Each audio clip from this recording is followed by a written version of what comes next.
맥컬로우의 모자람의 위안이라는 책과 전도서의 말씀을 함께 읽으면서 한계를 인정하고 자유롭기라고 하는 주제로 연속 설교 나누고 있습니다. 오늘은 그 두 번째로 성취의 모자람, 한계라는 제목으로 말씀 나누고자 합니다. 우리 인생에도 계절이 있습니다. 그래서 인생을 계절에 비유하기도 하는데, 인생의 봄을 맞이하는 어린 나이에는 사춘기를 겪는다고 합니다. 그러나 인생의 가을을 맞이하는 중년 나이가 되면 영락없이 사춘기를 겪곤 합니다.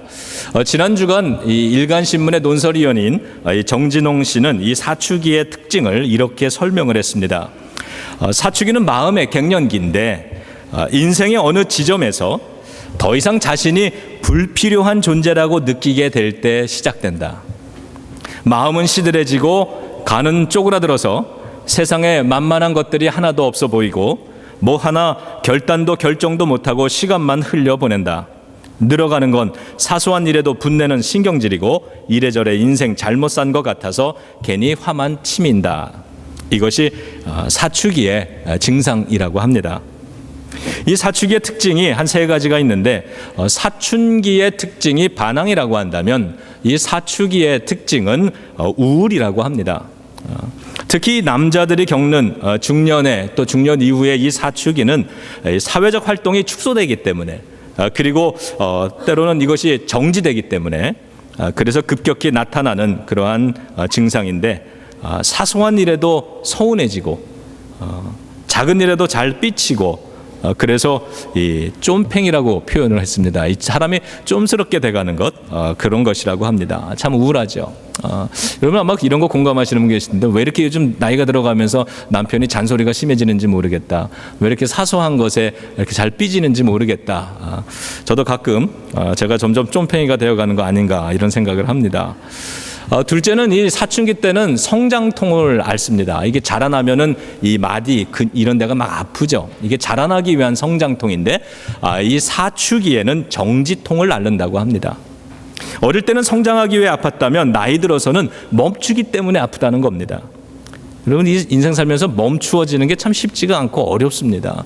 내가 하던 일, 영향 끼치던 것, 이런 것을 중단하고 더 이상 못하게 되어져 가는 것, 내가 할 수 없는 일들이 점점 많아지고, 그래서 내가 이게 소외되는 이러한 마음을 느끼는 것, 이게 모든 게 멈추는 건데, 이거 잘 쉽지가 않습니다.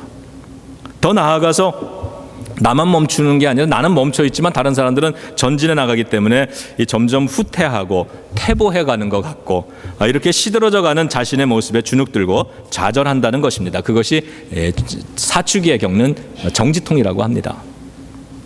세 번째는 사춘기 시절에는 가끔 가출하는 학생들도 있지만 사춘기에는 일탈을 한다고 합니다. 그래서 이 어른들이 이 시리들해진 삶 자체로부터의 이 탈출을 몸부림치는 거죠. 어디를 가도 어울리기 힘든 처지가 됩니다. 이게 자꾸 이게 사회적으로 할 수 없는 일들, 이제는 이렇게 이런 일들이 많아지는데, 이 가정에 들어가면 가족들이 그것을 격려해주고 인정하고 우리를 위해서 참 애 많이 써줘 고맙다 이러는 게 아니라, 집에서 자꾸 잔소리한다고 구박하고 좀 나가서 뭐 다른 일이라도 좀 하라고, 집에서 빈둥대지 말라고 자꾸 잔소리하고, 그러니까 집에서도 환영받지 못하고, 또 우리 일부 예배 때도 이 단어가 기억이 안 나던데, 여러분 그 졸업한 학교 출신들이 함께 모이는 게 뭐죠? 네? 동창회. 예, 고맙습니다. 이 한계를 느낍니다, 자꾸. 동창회 가도 좀 그런 거예요. 어울리기도 좀 힘들고. 그러다가 보니까 뭐 한국에서는 이제 가까운데 산들이 많으니까 산으로 이렇게 올라가는 중년들이 많답니다. 이러다 보니까 평소에 안 하던 짓을 하는 거예요. 저 사람이 왜 저러지? 일탈하는 겁니다, 자꾸. 이렇게 사춘기를 심하게 겪는 이유가 뭘까요? 한마디로 이 모든 걸 종합해 보면 인생의 한계를 느끼기 때문이라는 겁니다. 예전에 느끼지 못하던 인생의 어떤 한계점들, 능력의 한계, 능력의 모자람, 성취의 모자람, 존재감의 모자람, 그리고 이 모든 것들을 느끼면서도 이것을 거부할 수 없는 그러한 자신의 현실을 느낄 때 인생이 아프다는 겁니다. 여러분, 인생이 아플 때가 참 많죠. 오늘 우리가 전도서를 읽었는데 읽은 이 본문 2장은 바로 그러한 문제를 다루고 있습니다. 오늘 본문을 크게 세 부분으로 나눌 수 있는데 이 첫 번째는 1절부터 3절입니다. 여기에는 우리가 인생을 이제 살아갈 때 사람마다 다 다른 모습으로, 다양한 모습으로 살아갑니다. 내가 어떠한 모습으로 인생을 어떻게 살아갈 것인가를 결정하는 것, 이것이 동기부여, 모티베이션이죠. 이것이 사람마다 다 다른데 이 전도서 기자는 자신이 인생을 이렇게 살아가게 만들었던 자신의 동기부여에 대해서 1절부터 3절에 이렇게 말합니다. 인생을 웃기만 하면서 살 수 있다면 참 좋겠다. 인생을 즐기면서 살고 싶다. 영어 성경엔 having fun 이렇게 번역을 했습니다. 그러면서 인생을 살아갈 수 있으면 참 좋겠다 이렇게 생각했다는 거예요. 그리고 지혜도 갖고 술로 육신을 즐겁게도 하면서 살 수 있다면, 이 두 개를 동시에 소유하며 살 수 있다면 좋겠다 이렇게 생각합니다. 그러니까 내가 어떤 지혜나 이런 것도 잃어버리지 않으면서 동시에 술로 육신을 즐겁게 하는 것처럼 이러한 이 쾌락이나 이러한 두 가지 상반되는 어떤 가치, 이런 것들을 나는 다 하나만 포기하는 게 아니라 두 개를 다 누리면서 그렇게 살 수 있지 않겠는가, 그렇게 살고 싶다는 거죠. 그리고 이렇게 사는 것이 짧은 한평생을 가장 보람있게 사는 것이 아니겠는가, 이렇게 말을 합니다. 본문의 두 번째는 4절부터 9절인데 바로 그와 같은 모티베이션을 가지고서 인생을 살아온, 자기의 인생에 살아온 지난 날들, 그 삶의 모습이 어떠했는지를 기록하고 있습니다. 세번역 성경을 참고해서 읽어보면 이렇게 다양하게 얘기합니다. 나는 이 모든 것을 이루기 위해서 나의 사업을 크게 했다는 거죠. 사업을 확장시켜 나갔다. 사업을 성공시켜 나가려고 무단히 애를 썼다는 겁니다. 그리고 그것을 통해서 나는 나의 집을, 큰 집을 여러 채 지었다, 이렇게 얘기를 합니다. 포도원도 만들고 훌륭한 정원도 가꾸어 놓고 그리고 과수원도 만들어서 그것에서 나오는 이러한 좋은 것들도 누리고 자랑하고 따먹고, 그리고 숲을 조성하고 그곳에 물을 대기 위해 저수지도 만들었다고 얘기합니다. 남녀 종들을 많이 사서 내가 하기 싫은 거, 귀찮은 거, 허드렛 일, 이런 것은 그 사람들에게 시키고 나는 이와 같은 것을 즐기면서 살았다는 거죠. 역대 예루살렘의 어떤 부자들보다도 더 많은 소떼와 양떼를 소유했다. 그리고 은, 금, 여러 가지 보물들을 수집했다고 얘기를 합니다. 남자들이 좋아하는 처첩들을 많이 거느렸다. 그렇게 이 지역에서 가장 큰 세력을 소유한 사람이 되었다고 이야기를 합니다. 이게 이 전도서 기자가 이야기하는 자기의 지난 인생의 모습입니다. 정도의 차이는 있을지 모르지만 이것을 읽어보면 대부분 일반적인 우리 같은 사람들이 다 소유하면서 살아가고 싶어 하는 것들입니다. 사업의 성공, 사업을 키우고 거기서 나오는 넉넉한 물질로 좋은 집도 사고 좋은 정원도 가꾸고 그리고 남녀 종들을 사들여서 허드렛 일 안 하는 것처럼 그렇게 좀 편하게 살고 더 많은 소떼와 양떼를 소유하는 것처럼 우리의 물질을 좀 늘려가고요. 그래서 노후도 걱정 안 하는 이런 삶을 살고 은금 여러 가지 보물을 수집했다. 이거 명품 이런 거 수집하는 거 아닙니까? 이러면서 또 남자들이 좋아하는 여러 처첩들을 많이 거느리면서 그 지역에서 이렇게 영향력 있고 인정받는 사람으로 내가 살았다. 이렇게 얘기를 합니다. 참 부러워 보입니다. 그리고 마지막 세 번째 10절부터 12절까지인데 여기에는 그렇게 살아온 자신의 인생을 스스로 평가하는 이야기를 담아놓고 있습니다. 그런데 그 이야기가 참 의외의 이야기입니다. 나는 내가 원하는 것들은 다 얻었다. 내가 보기 원하는 것을 금하지 않았고 마음이 원하는 것을 막지 않았다. 이게 무슨 말입니까? 누리고 싶은 것, 먹고 싶은 것, 갖고 싶은 것 내가 할 수 있다면 그냥 다 했다는 겁니다. 이러한 내 인생이 자랑스러웠다, 이렇게 얘기합니다. 그리고서 한마디 하는 것이, 그런데 지금 와서 내 삶을 돌이켜보니 참으로 헛된 수고였다는 것을 깨닫는다, 이렇게 얘기를 합니다. 참 의외죠. 그러면서 자기의 인생을 이렇게 평가합니다. 마치 바람을 잡으려고 쫓아다닌 인생 같다. 무엇보다도 보람이 없다, 이렇게 얘기를 했어요. 그러면서 마지막 구절에 이렇게 얘기하지 않습니까? 결국 내가 살아온 그러한 지난 날들 모습을 보니까 역대 왕들, 이 예루살렘을 다스렸던 역대 왕들도 이미 다 하던 삶과 하나도 다르지 않더라. 남들도 다 그러고 사는 인생을 나도 생각 없이 따라 살려고 울고 웃고 싸우고 고생하고 몸부림치면서 살아온 것이다.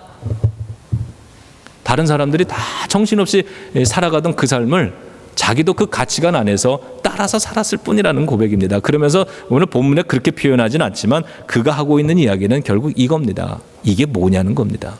내 인생이 이게 뭐냐. 이 전도서 기자도 사춘기를 아주 심하게 겪는 것 같습니다. 여러분 어릴 때 많은 꿈이 있으셨을 텐데요. 어릴 때는 뭐 많은 꿈은 큰 꿈을 꿉니다. 뭐 대통령도 되고 싶다 이런 꿈도 꾸고요. 장군도 되고 뭐 의사도 되고 우주인도 되고 뭐 에디슨 같은 발명가도 되고 아마 이런 이야기들을 많이 어릴 때 하셨을 겁니다. 저도 화가를 꿈꾸던 어린 시절이 있었습니다. 어린 시절에 화가가 되고 싶다. 그리고 좀 더 커가지고는 현실을 알게 되고 또 내 재능의 한계를 깨닫게 될 때는 그때는 꿈을 조금 바꿨습니다. 그래서 동네 아카데미 극장에서 극장 간판 그리는 사람이 되고 싶다 이런 꿈을 가졌던 적도 있습니다. 요즘도 저는 내가 목사가 아니면 나는 무슨 직업을 하면서 살아갈까를 몽상처럼 생각할 때가 종종 있습니다. 근데 제가 요즘 이렇게 그런 생각을 할 때마다 딱 좋은 게 하나가 있어요. 전 스시맨이 되고 싶습니다. 제가 낚시도 좋아하고 이 생선 이게 뭐 클린하고 회 뜨고 이런 것도 좋아하고 무엇보다도 이렇게 먹는 걸 좋아하기 때문에 저한테 딱 좋은 직업 같습니다. 그런데요. 이것도 사실은 제가 40대 뭐 초반 때 아주 그냥 자신감이 넘쳐가지고 뭐 하다가 뭘 새로운 일을 하는 게 전혀 두렵지 않았죠. 뭐 하다가 안 되면 다시 하면 되지 뭐 이런. 그런데 지금 이제 40대 중반을 넘어가지고 이제 후반을 바라보는 나이가 되니까 제가 이런 한계를 느낍니다. 이젠 다시 시작할 때가 아니구나 뭐든지. 다시 시작하기에는 시간적인 여유나 기회가 너무 없고 우리 아이들은 너무 커버려서 내가 책임져야 될 분량도 많고 이제는 예전 같지 않다는 생각을 조심스럽게 해봅니다. 사실 40대 초반까지만 해도 제가 자신감 넘칠 때 무슨 꿈을 꿨냐면 아주 멋진 배 한 척을 가지고요. 이 플로리다에서 이 어부가 돼서 고기를 잡고 그리고 해변가에 아주 멋있는 이 시푸드 레스토랑 하나를 경영하면서 삶은 어떨까 이런 생각을 했는데 지금 요즘 와가지고는 그 꿈을 조금 수정한 겁니다.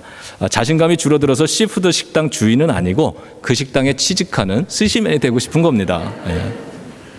어릴 때 왜 이렇게 많은 꿈을 꿨는데 지금은 왜 다른가? 왜 그 꿈대로 못 살아갈까? 여러분 어릴 때 꿈꿨던 인생을 지금도 살고 있다 하시는 분들은 참 훌륭하고 참 축복받은 사람일 겁니다. 근데 되게 많은 일반적인 사람들이 어릴 때 꿨던 꿈이 참 크고 했는데 지금 살아가고 있는 어른이 돼서 살아가고 있는 모습은 조금 다릅니다. 어릴 때는 왜 그렇게 꿈을 많이 꿨을까 생각해보면 결국 다른 거 없습니다. 어릴 땐 꿈만 꾸면 됐으니까 그렇습니다. 어릴 때면 꿈만 꾸면 되죠 뭐. 그러나 어른이 되면 선택이 불가피해집니다. 내가 꿈꾸던 인생을 내가 어떻게 살아갈 것인가 얼마만큼의 분량으로 살아갈 것인가 이것을 선택합니다. 그런데 여러분들 나이가 들어가면서 이 선택의 폭이 넓어집니까? 좁아집니까? 좁아지시죠. 점점 선택의 이 폭들이 적어집니다. 그래서 어쩔 수 없이 꿈을 타협하고 조정하게 되는 것이죠. 자, 꿈을 축소시키거나 조정하거나 타협합니다. 그렇다고 해서 인생을 향한 나의 성취 욕구까지 줄어든 건 아니기 때문에 마음속이 어떻겠습니까? 갈등이 일어나고 욕구 불만이 생기고 불평이 때로는 생기고 한숨이 나오는 거죠. 되돌아 보면 우리 모두가 뭐 최고의 어떤 사람이 되겠다면 대기업 무슨 회장이 되겠다 이런 최고의 꿈은 아니더라도 분명히 되어지고 싶고 이루고 싶은 어떤 최선의 훌륭한 목표들이 다들 있으셨을 텐데 여러분들 지금 그 삶을 살고 계시는지요? 그 삶을 살지 못해서 만약에 여러 가지가 참 불만족스럽고 힘들다면 그러면 지금 20대들도 아니고 나이가 들은 지금 새로운 일을 할 수 없다면 그럼 나머지 인생도 그냥 그렇게 불만족하며 지금처럼 살아가야 될까? 이런 질문이 머릿속에 좀 떠올랐습니다. 여기에 대한 성경의 대답이 궁금해졌습니다. 성경은 우리들의 삶에 대해서 뭐라고 말씀하실까?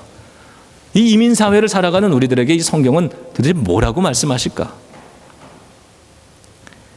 심리학자 에이브라함 매슬로라고 하는 사람은 이러한 것들을 인간의 자아실현 욕구라고 이렇게 정의를 합니다. 자아실현 욕구. 그러면서 이런 얘기를 합니다. 생리적인 욕구, 안전, 사랑, 존중, 뭐 이러한 욕구들이 다 성취되더라도, 여러분 우리가 이렇게 얻고 싶은 이러한 내용들이 다 충족이 되더라도 이 심리학자는 이렇게 얘기하는 거예요. 그 사람이 자기에게 맞는 일을 하지 않는 한 금세 새로운 불만과 불안이 마음속에 싹트곤 하는 것이다. 다른 말로 얘기하면요, 음악가는 음악을 하면서 살아야 되고, 미술가는 그림을 그려야 되고, 시인은 시를 쓰면서 살아가야 한다는 겁니다. 그래야 이 궁극적인 평화를 이룰 수 있는데, 사람은 이렇게 자기가 될 수 있는 존재, 되고 싶은 존재가 돼야 되는데 현실은 안 그렇다는 거예요.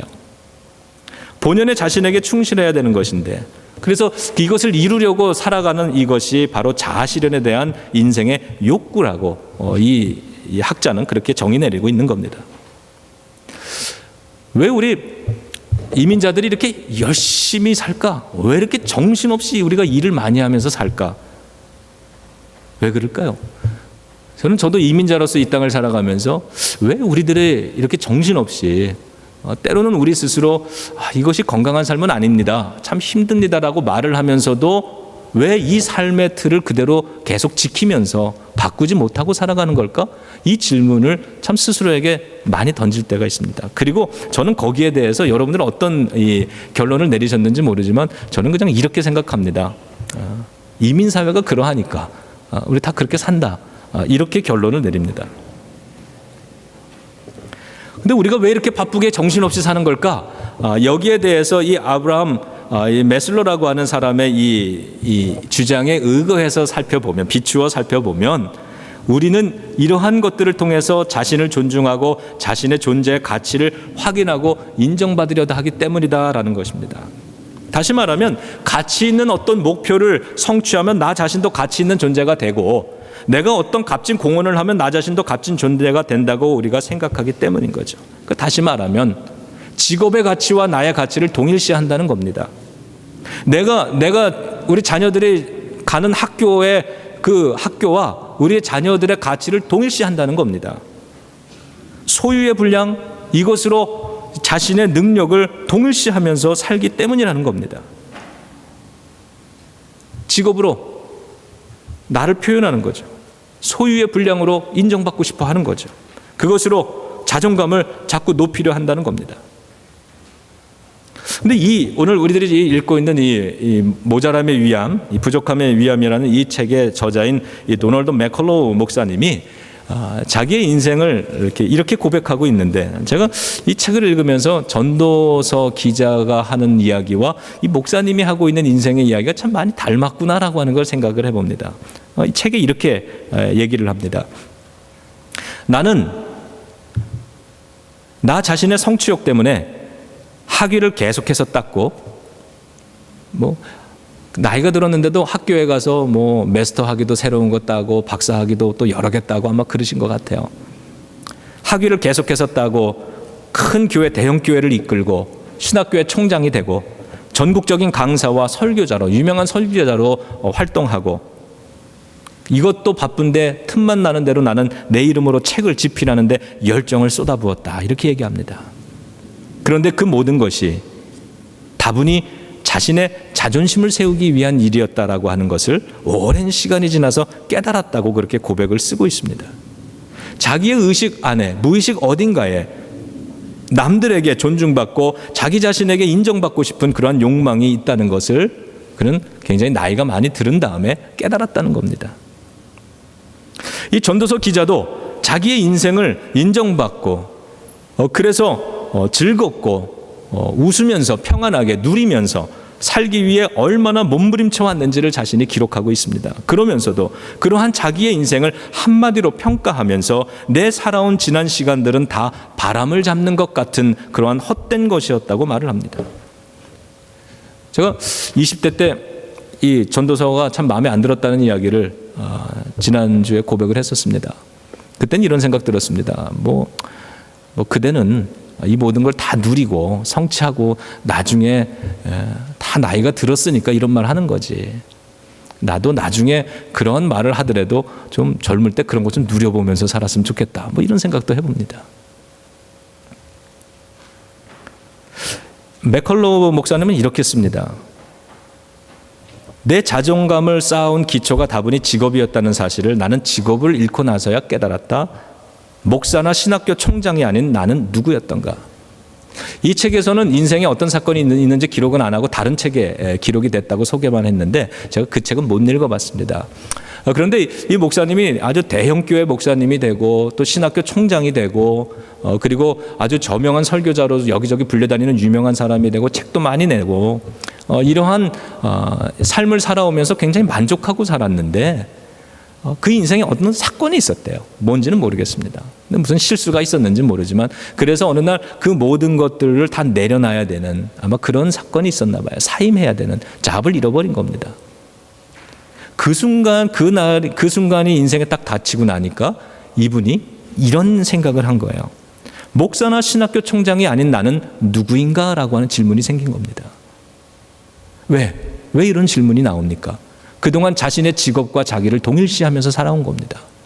그 직업으로 인정받는 것, 이것이 삶의 목표였다는 거예요. 그런데 그 모든 것이 다 없어진 그 성취의 한계점에 섰을 때 비로소 떠오르는 질문은 과연 나는 누군가라고 하는 거죠. 여러분 누구십니까? 제가 이 글을 읽으면서 15년 전쯤 제가 있던 이 지역에 전에 살던 이 동네에서 있었던 하나의 일이 기억이 났는데 그 지역에 우리 선배 목사님 사모님이 그때 나이가 한 40대였는데 갑자기 이 췌장암으로 돌아가셨어요. 아주 그냥 이쁘고 고우신 분이었습니다. 아주 성격도 굉장히 다정다감하고 좋으신 분이었는데 이분이 어느 날 갑자기 쓰러지셨는데 암이 발견되고 나서 뭐 췌장암이 원래 그러지 않습니까? 굉장히 고통스럽게 그 일주일을 못 버티고 그냥 돌아가신 것 같아요. 그때 우리 모두가 충격이었습니다. 동네 교회 목사님들이 합동으로 해서 장례식을 잘 치러드렸어요. 근데 여러분 장례 예배를 드릴 때 고인의 양력 소개가 있지 않습니까? 근데 그 양력 소개를 듣고 있는데 제 마음이 너무 아파왔습니다. 이 사모님에 대해서 양력 소개할 게 없는 거예요. 우리가 아는 이 목사님이 이민 목회를 와가지고 젊은 나이에 자꾸 어려운 교회를 맡아가지고 이 교회를 큰 교회로 부흥을 시켰어요. 얼마나 고생이 많았겠습니까? 이 목사님은 뭐 한국으로 뭐 부흥회도 인도하러 가고 뭐 비행기 타고 여기 각 도시에 뭐 컨퍼런스 참석하고 이러는데 그 사모님은 한 번도 교회를 비워보질 못한 거예요. 왜? 목사님이 자리를 비우면 교회를 지켜야 되니까 사모님이 한 번 여행도 못 가고 이 작은 교회를 그렇게 키워오면서 또 건축을 해가지고 이제 교회가 얼마나 고생이 많았겠어요. 건축을 했으니. 그리고 이 교회가 부흥이 되면서 이 사모님이 자기의 삶이 하나도 없이 그렇게 헌신하면서 살았는데 40대 젊은 나이에 꽃다운 나이에 돌아가셨어요. 그 인생을 장례식에서 설명하려는데 양력 소개를 하는데 쓸 말이 없습니다. 몇 년에 태어났고 어떤 암흑의 목사님과 결혼했고 몇 년도에 이민 와서 목회를 돕다가 하나님의 부름을 받았습니다. 이게 전부였어요. 그때는 그것이 참 처량했습니다. 여러분은 누구십니까? 여러분은 누굽니까? 나는 누구입니까? 보통 우리가 자신을 소개해달라고 이야기하면 여러분 보통 무슨 얘기합니까?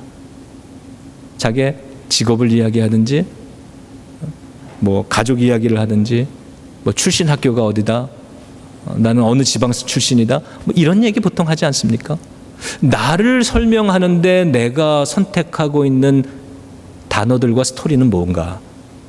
왜 그것들이 꼭 나를 표현하는 것의 전부가 되어야만 되는가? 여러분 이런 생각해 보신 적 있죠? 여러분 누구십니까? 우리는 너무나 많은 경우에 직업으로 나 자신과 우리 자녀들의 삶의 가치를 평가하는 이러한 기준에 갇혀 있을 때가 참 많은 것 같습니다. 그러다가 보니까 현재 내가 하고 있는 일에 감사하지 못하고 만족하지 못하며 살아갈 때가 있는 거죠. 왜? 내가 원했던 이 삶의 그릇이 크기가 지금 내가 선택하고 있는 이 직업과 다르기 때문 아니겠습니까? 그러니까 이 직업을 현재의 직업으로 나를 자꾸 평가하려고 하니까 직업의 철학이 담기질 않는 거죠. 제가 일본에 있을 때 참 감명 깊게 내가 좋아하던 이 프로그램이 하나가 있었는데요. 이제 방송국에서 이렇게 그 비즈니스를 찾아가서 그 비즈니스가 잘 되는 이유 뭐 이런 거를 이렇게 인터뷰하고 보여주는 그런 프로그램이었는데요. 한 번은 제가 굉장히 감동을 받았어요. 한 젊은 사람이 조그만 분식점의 주인입니다. 뭐 오므라이스라는 거 있죠. 밥을 볶아가지고 거기에 계란을 덮어가지고 케첩 뿌려서 주는 이 오므라이스. 근데 무슨 대학 근처에 조그마한 가게입니다. 그런데 사람들이 끊임없이 줄 이렇게 많이 장사가 잘 돼요. 그렇다고 해서 뭐 규모를 보고 이러니까 뭐 떼돈 버는 사람도 아닌 것 같아요. 그래서 방송국이 찾아갑니다. 근데 그 오므라이스를 열심히 이렇게 만들고 있는데 특이한 것은 이 뒤에 이 큰 냉장고가 있는 거예요. 근데 그 냉장고에 이 계란이 수십 판이 쫙 쌓여 있습니다. 그래서 더 이상한 거는 이분이 그 계란 한 판을 꺼내다가 옆에다가 오븐 옆에 놔두고 후라이팬에다가 이거를 깨서 계속 만드는 거예요.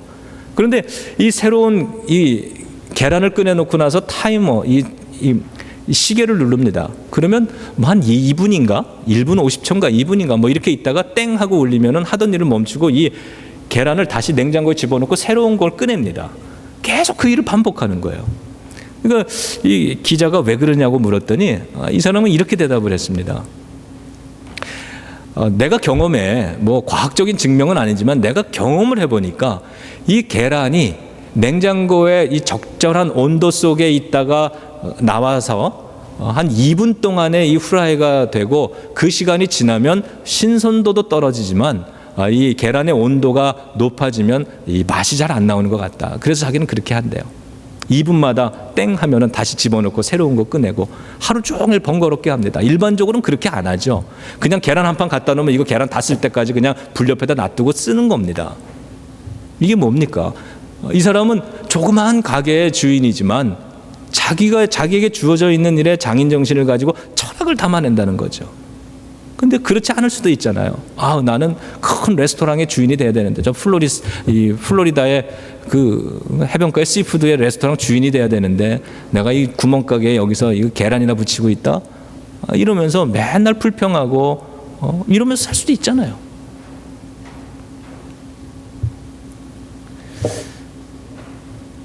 직업의 철학을 담아내지 못하니까 그 직업으로 자녀를 평가하고 그 직업으로 남편을 평가하고 아내를 평가하면서 늘 불만족스러워합니다. 왜 남들처럼 당신은 그렇게 살지 못하냐고. 너도 좀 나가서 남들처럼 돈 좀 벌어오라고. 왜 너는 다른 집 아이들처럼 그렇게 열심히 공부하지 못하냐고. 우리는 그 아이의 학교로 우리 자녀들을 평가하고 직업으로 우리 스스로를 평가하면서 자꾸 불만족스러워하며 살아가고 있는 그런 모습도 가끔씩 봅니다.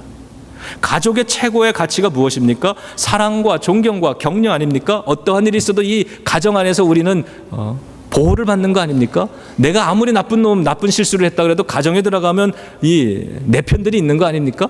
나를 이해해 주는 사람들이 있는 거 아닙니까? 그래서 다시 한번 힘을 내서 용기 내서 다시 일어설 수 있는 그 힘을 주는 것이 가정 아니겠습니까? 그런데 사랑과 존경과 격려라고 하는 이 가정의 최고의 가치는 어느덧 우리 남편과 아내와 자녀들을 평가하고 내 스스로를 평가하는 이 기준 중에서 싸구려 기준이 되어 있다는 겁니다.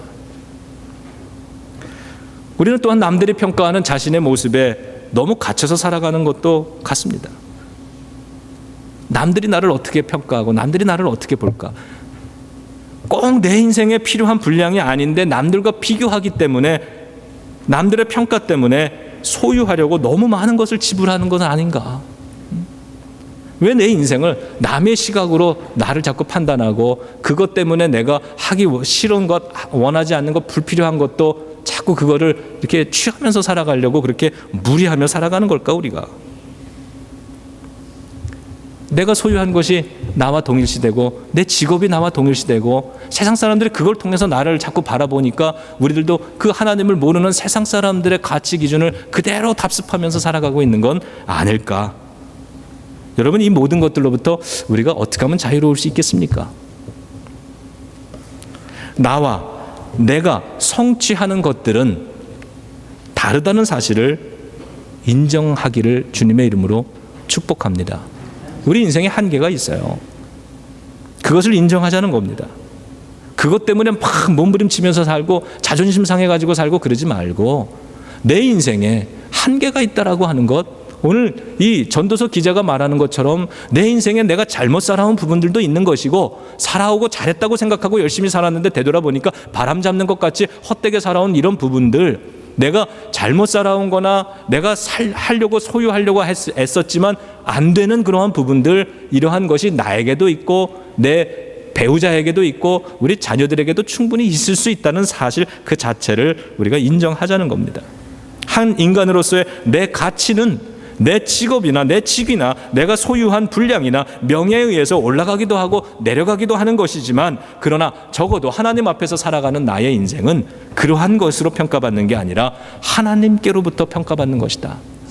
여러분, 성경은 이것을 끊임없이 얘기해 줍니다. 성경을 읽어보니까 하나님이 우리를 어떻게 평가하시느냐, 이게 중요하다는 거예요. 1달란트, 3달란트, 5달란트 가진 사람이 있었는데 가진 분량이 다른 거예요. 소유의 분량이 다르고 이 사업 자금이 다른 겁니다. 사업 자금 많은 사람들은 또 잘 투자해서 이렇게 남기면 사람들이 인정하죠. 근데 문제는 1달란트 가진 사람, 어쩌면 세상의 기준으로 보면 그 사람이 섣부르게 뭘 투자하는 것보다 이거를 그냥 그렇게 잘 보관하는 것이 어쩌면 이 돈 관리를 잘하는 것일 수도 있습니다. 세상의 가치관에 비유하면. 그러나 세상 사람들이 그를 어떻게 평가하든지 중요한 건 하나님께서 그를 게으르다고 평가하시고 하나님께서 어떤 사람은 충성되다고 평가하신다는 겁니다. 중요한 것은 스스로의 평가, 세상의 평가보다 하나님이 나를 어떻게 평가하시느냐, 이것으로 자기 자신의 인생을 다시 보고 다시 살아가야 된다라고 하는 교훈이죠. 여러분, 성경은 우리에게 대해서 뭐라고 얘기합니까? 끊임없이 여러분은 하나님의 자녀라고 말씀해 줍니다. 그리고 여러분은 하나님의 왕 같은 제사장이라고 이야기를 하십니다. 성경은 지혜의 근본은 무엇이냐? 하나님을 경외하는 것이라고 그렇게 우리들에게 목소리 높여서 끊임없이 알려줍니다. 그리고 이 모든 것들은 하나님께서 우리에게 값없이 사랑하기 때문에 값없이 주신 선물로 주신 것을 잊지 말라고 말씀합니다. 전도서 기자는 5장 7절에서 이렇게 얘기합니다. 꿈이 많으면 헛된 일들이 많아지고 말이 많아도 그러하니 오직 너는 하나님을 경외할지어다. 꿈이 많은 건 좋은 거지만 꿈이 허황되게 너무 크고 너무 많고 현실과 너무 다른데 이 꿈이 크다 보면 사람이 헛된 일이 많아지는 거고, 이 그 꿈에 대한 이 말도 너무 많아지면 사람이 허황되지는 겁니다. 그러므로 오직 너는 하나님을 경외하라. 이게 무슨 말일까요? 우리가 갖는 꿈이 많더라도 그 꿈이 하나님을 경외하는 것인가를 살펴보라는 것이죠. 우리 인생에 대해서 수많은 이야기를 쏟아내지만, 그 꿈을 이야기하지만 그 많은 이야기들과 계획들이 하나님의 이 영광, 하나님을 경외하는 것과 어떤 관련이 있는가를 살펴보라는 것입니다. 맥컬로우 목사님이 직업과 성취로 자신을 평가받으려고 애쓰다가 막상 다 이루었다고 생각한 것들을 한순간에 잃어버렸을 때에 목사나 신학교 총장이 아닌 나는 누구인가라는 질문으로 방황했다고 합니다. 그래서 이런 고백도 써요. 평생을 이 목사로서 강단에서 설교단에서 선포했던 그것을 다 잃어버린 다음에 생각해 보니까 그때 믿어지고 깨달아지더라는 겁니다. 모든 걸 다 잃어버렸을 때에 나는 누군가라고 하는 질문이 그 목사님의 마음에 있었을 때, 그러면서 깨달은 것 2가지가 있었다 그래요. 첫 번째는 그래도 삶은 계속되더라라고 하는 겁니다. 그래도 삶은 계속되더라. 여전히 아침에 해는 떠오르고요. 여전히 좋아하던 모차르트의 음악은 감동을 주고, 여전히 부부 생활을 누리고, 여전히 아침에 커피를 마시면서 살아가더라. 삶은 계속되더라. 오히려 할 일이 예전보다 별로 없어지고 시간이 많이 남자 내가 성취한 것과는 무관하게 주어지는 삶이 있다는 사실을 내가 비로소 깨닫게 됩니다. 성취한 것과 전혀 다른 무관하게 주어지는 아름다운 삶의 모습들이 있더라. 그리고 그가 그것을 즐기기 시작하더라. 이렇게 얘기합니다. 2번째는 여전히 사랑받고 있더라라고 하는 겁니다. 여전히 가족들은 자신을 사랑하고, 그리고 자신을 여전히 좋아하고 존경해주는 친구들은 여전히 있다는 거죠. 그래서 이렇게 결론 내립니다. 성취가 모래알처럼 손가락 사이로 빠져나가고 장차 아무것도 붙들 희망이 없어졌을 때 은혜가 나를 붙들었다. 예수 그리스도를 통해 값없이 주셨다고 내가 믿어온 그 영원한 사랑은 내가 하거나 하지 않은 어떤 일과도 상관없이 무관하게 진정으로 값없이 아무 조건 없이 나에게 주어져 있었다. 그것은 내가 이미 충분히 가치 있는 존재라는 뜻이었고 훨씬 든든한 기초 위에 내 자존감을 재건하는 데 필요한 모든 것이 이미 내게 있었다는 뜻이다. 무언가를 성취함으로써 내가 존경받고 가치 있는 존재로 나를 만들려고 하면서 살아왔는데 지금 와서 보니까 하나님의 사랑을 내가 받고 있더라. 그 은혜 안에서 내가 살아가더라. 그 은혜를 다시 한번 주목해서 살펴보니까 그 은혜는 그 하나님과의 관계에서 고결해지는 나의 인생의 그 모든 건 내가 성취한 것과 무관한 것이더라. 내가 어떠한 일을 성취했는지 하나님은 그것에 따라서 나를 귀하다고 안 귀하다고 말씀해 주는 것이 아니라 하나님은 내가 많은 것을 성취하려고 애쓸 때에도 나를 귀하다고 말씀해 주셨고 그것을 다 잃어버리고 난 지금에도 나를 여전히 동일하게 귀하다고 말씀해 주시고 그 사랑을 깨닫게 되고 난 내가 사람들 앞에서 정말 귀한 가치는 하나님의 사랑이라고 그렇게 수없이 설교하면서 살았는데 이제 내가 이 자리에 와서 보니까 내가 설교했던 그것을 이제는 내가 깨닫고 내가 이제 비로소 믿게 되더라라고 하는 거죠. 여러분, 저는 이 글을 읽으면서 이분이 이런 이야기를 하는 이유가 뭘까라고 생각해 봤습니다. 그분은, 전도서 기자는 자기가 인생을 그렇게 확신 가운데 살아왔는데 그 인생 다 살고 나서 이 자리에서 깨닫는 것은 많은 후회더라. 헛되고 헛된 것이더라. 바람 잡는 것 같은 인생이었더라. 나는 이제 와서 그것을 느끼고 나서 돌아보니까 너무 인생에 남은 시간이 없다는 겁니다. 그러니 후배된 여러분들, 여러분은 아직 기회가 많이 남아있을 때 이때부터 헛되지 않은 참된 삶을 붙들고 살아감으로써 나처럼 인생을 다 마친 자리에서 헛되고 헛되었다고 인생 후회하지 마시기를 바랍니다. 이것을 말하고 있는 것 같아요. 왜 많은 사람들이 인생의 후반전을 살면서 사춘기를 심하게 겪을까? 자신의 한계를 만나기 때문이라고 설명합니다. 젊은 때는 꿈을 꾸면서 의욕을 가지고 달려갔는데 나이가 들고 보니 자신의 한계를 보는 겁니다. 그래서 괴롭고 갈등합니다. 우울하고 걱정에 빠집니다. 전도서 기자는 우리가 이루지 못한 것을, 우리가 부러워하는 것들을 자신은 다 이루면서 살았다고 이야기를 합니다.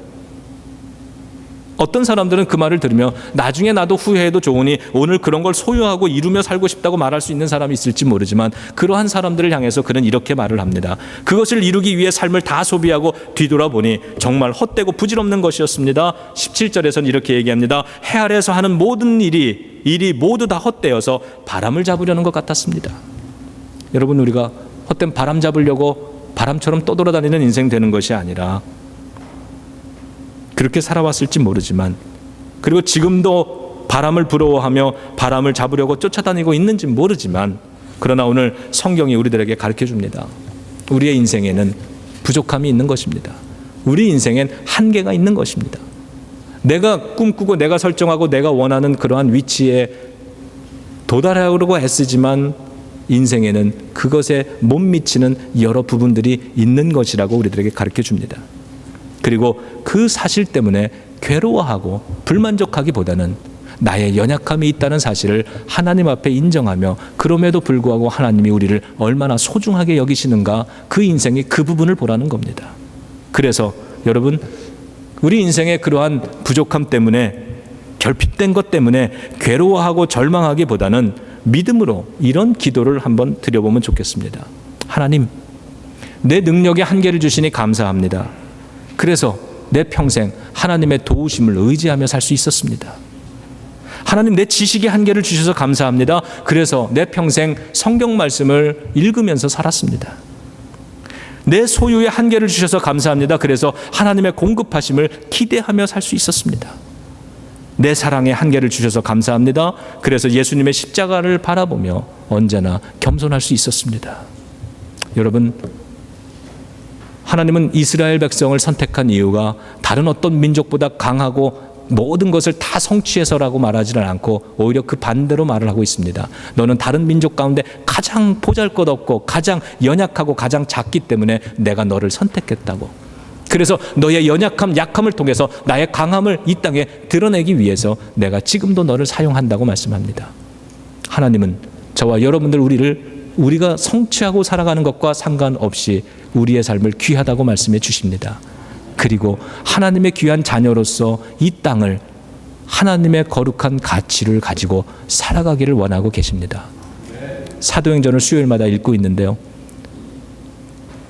예루살렘 교회가 막 부흥하니까 모든 게 잘 돼야 될 텐데 핍박이 오고 고난이 옵니다. 사람들의 삶의 터전이 흔들렸습니다. 살던 터전을 떠나서 다른 곳으로 이주를 해서 살아갈 수밖에 없었습니다. 모든 것들의 결핍이 일어나고 부족함이 일어났는데, 그런데 사도행전이 기록하는 건, 그 흩어진 성도들이 발견한 것은 하나님께서 이러한 일을 통해서 우리가 흩어졌을 때 그곳에서 복음의 확장을 이루어 나가셨다라고 하는 겁니다. 저는 저와 여러분들 우리가 이민자로서 이 땅에 오게 된 여러 가지 다양한 원인이 있지만, 그러나 하나님께서는 우리의 삶의 동일한 목적 때문에 이곳으로 보내셨고 오늘 이 교회 한자리에 모아주신 줄로 믿습니다. 하나님의 복음의 확장, 하나님 나라의 확장, 영혼을 구원하고 하나님이 원하시는 진정한 새로운 인생들, 거듭난 인생들을 새롭게 만들어 나가는 이 역을, 이 사명을 우리들에게 감당케 하시고자 이곳에 보내셨다고 믿습니다. 여러분, 우리는 연약합니다. 우리는 많은 것이 부족합니다. 그러나 이제는 그것을 인정하고 그것을 당당히 바라보고 그 앞에서 하나님이 원하시는 우리의 최선의 모습을 가지고 이 땅을 당당하게 살아갈 수 있으면 좋겠습니다.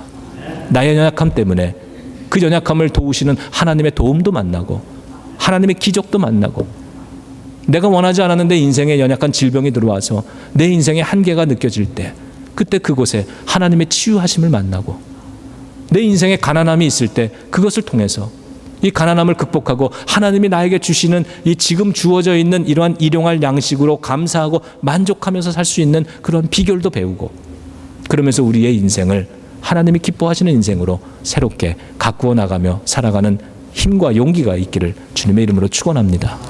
기도하겠습니다.